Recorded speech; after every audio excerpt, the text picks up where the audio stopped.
Grenade by Alan Gratz, Part 2, pages 155 through 160. A cigarette for Ray. Hideki ran through fire, chased by a cackling Kijimona. Kijimona were the little naked forest sprites with big heads and flaming red hair. Hideki zigged and zagged, but he couldn't escape it. Then the pine tree loomed up ahead of him again, and again there was nowhere to turn. Hideki knew what was coming, what waited for him around the other side of that pine tree, but he couldn't stop. Couldn't stop. And suddenly there he was, the American soldier, Ray, and Hideki barreled into him. And then the dream exploded with the force of a grenade. No, I'm sorry, Hideki cried. He shot straight up, his chest tight, his face covered in sweat. The others in the cave around him woke up, grumbling, and then turned over to go back to sleep. Keep that boy quiet or I'll make him quiet, Private Medea hissed from his guard post at the front of the cave. Hideki ran a hand over his face.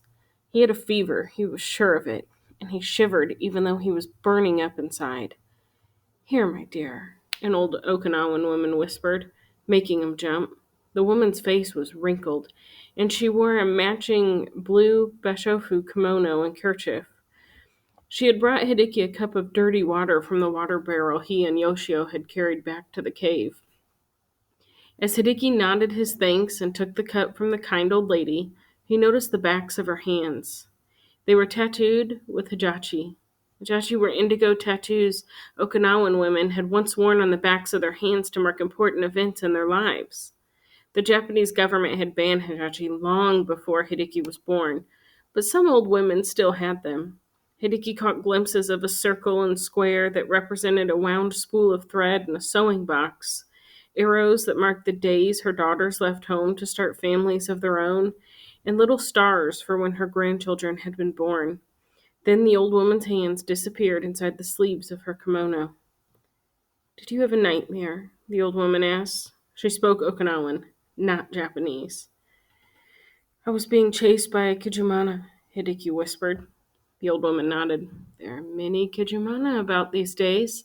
Their homes and the banyan trees are all destroyed. They usually hate the smell of farts, though, so I don't know what they're doing in this stinky cave. She was trying to cheer him up, but Hideki's despair went deeper than fart jokes. He avoided her eyes and stared into the dark water in his cup. There's something more, though, isn't there? The old woman asked. Hideki could still feel the weight of it on his chest. I killed a man, an American soldier, and I think he's haunting me. I've been seeing things, hearing things. The old woman looked at Hideki this way and that, as though trying to spot a spider that was crawling on him. No, this is no yokai. You have the American's mabui on you. Hideki gave a start. He carried Ray's mabui? How did she know?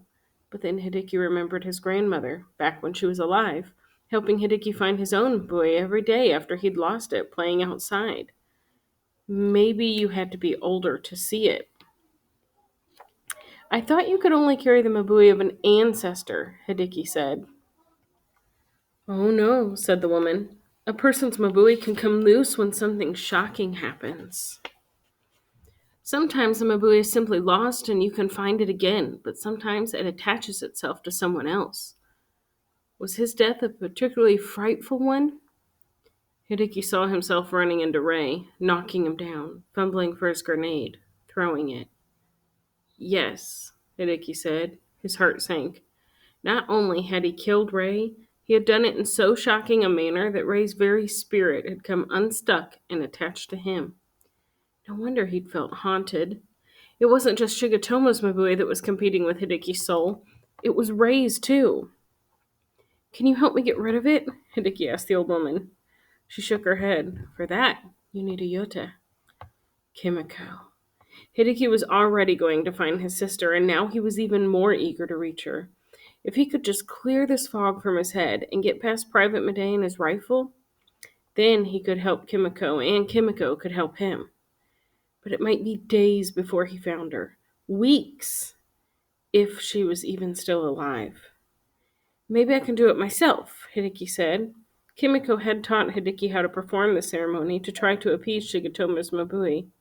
Shigetomo's spirit had proven too stubborn to go away with just a ritual, but maybe it would work with Ray's. Hideki remembered the words, but he didn't have incense.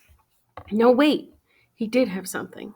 He dug in Ray's pack and pulled out the matches and cigarettes. He could light the cigarettes and use them as incense. And they had even belonged to the dead soldier. That had to help. Hideki lit one of the cigarettes and fanned it until a trickle of smoke rose from it. In something like a fever dream, Hideki closed his eyes and began to speak to Ray's Mabui. I'm sorry, Ray, Hideki said. I didn't know what I was doing. I was afraid, and my fear turned me into a monster. The trick was for Hideki and Ray to come to some sort of understanding about what had happened, to resolve whatever issues Ray's Mabui still had with the way he had died. Hideki felt a chill, and when he opened his eyes, he thought he could almost see the American standing there in front of him, in the smoke. Ray? Hideki whispered. What's that smell?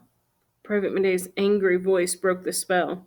The scent of burning tobacco had drawn him to the back of the cave. The private waved away the smoke and picked up the cigarette, ruining everything.